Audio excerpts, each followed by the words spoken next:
Saya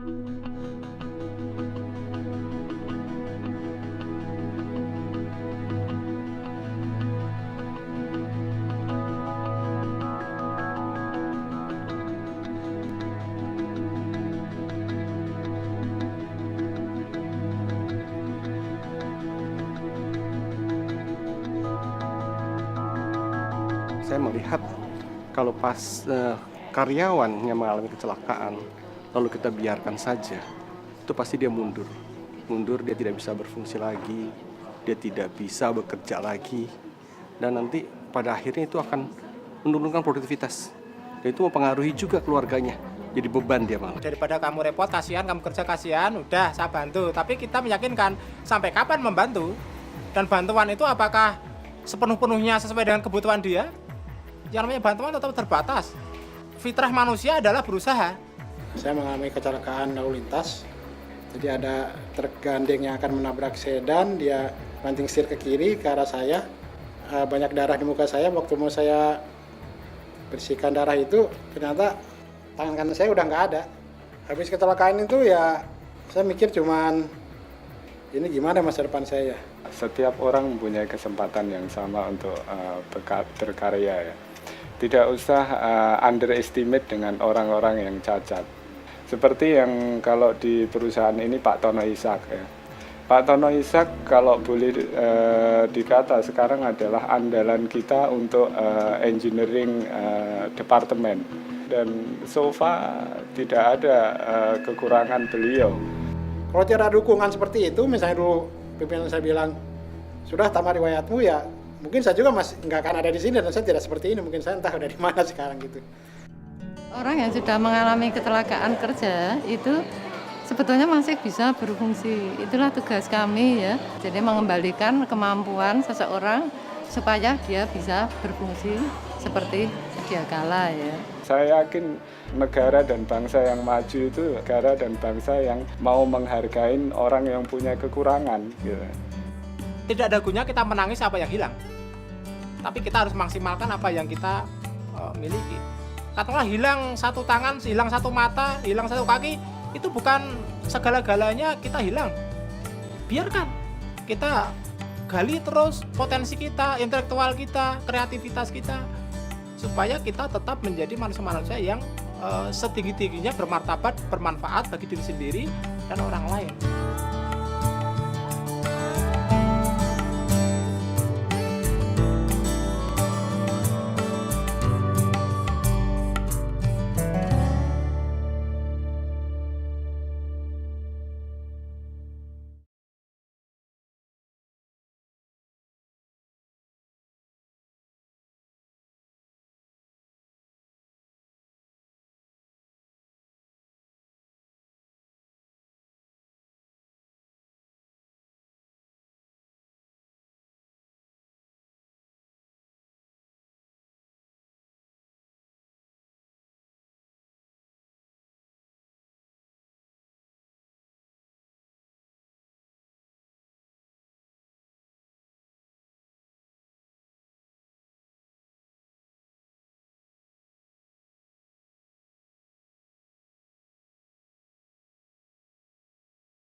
Nama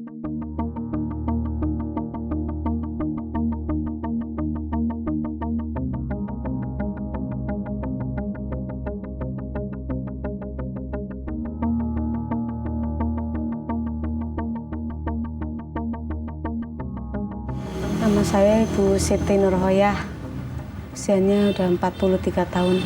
Waktu itu saya kan bagian nanganin SPG gitu. Kalau udah selesai kerja gitu, siang ntar ada meeting kan di PT itu, di PT Coca-Cola Cempaka Putih. Itu ketemu sama Pak Tri gitu. Udah sampai terus nikah tahun 95.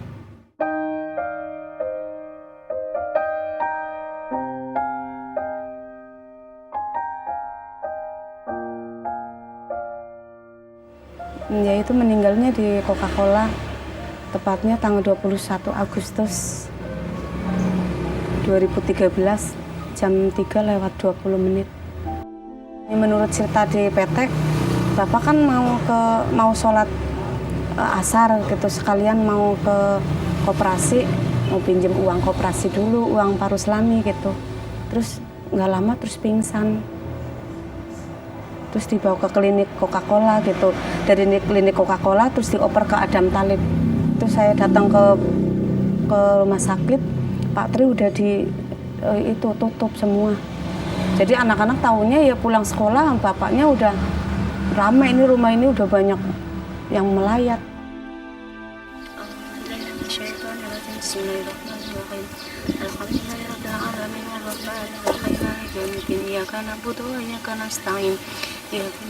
Biasanya ada bapak terus nggak ada bapak gitu misalnya.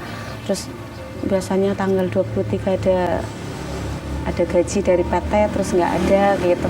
Ya banyak banget lah pengaruhnya, nggak ada Pak Tri. Setelah bapaknya meninggal ya saya kasih tahu nih bapak udah diambil gitu. Tinggal ibu di rumah jadi pada nurut ya sama ibu kayak gitu. Saya bilang gitu. Pesannya ya itu dijadiin anak yang soleh, bilang gitu. Pesannya sih begitu.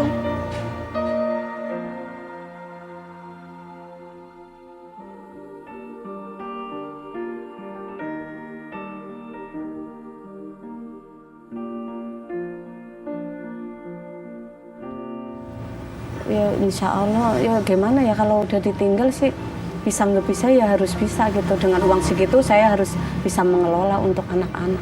Saya sendiri juga nggak menyangka kalau mau dapat uang segitu gitu. Terima kasih banyak atas santunan dari BPJS Ketenagakerjaan yang telah membantu keluarga saya, untuk anak-anak saya. Uang itu saya gunakan untuk renovasi rumah karena rumah saya kan banjir. Agar anak-anak lebih nyaman, untuk pendidikan anak-anak, untuk usaha laundry, untuk sehari-hari, sisanya masih saya tabung di deposito yang setiap 3 bulan sekali masih bisa saya gunakan untuk anak-anak.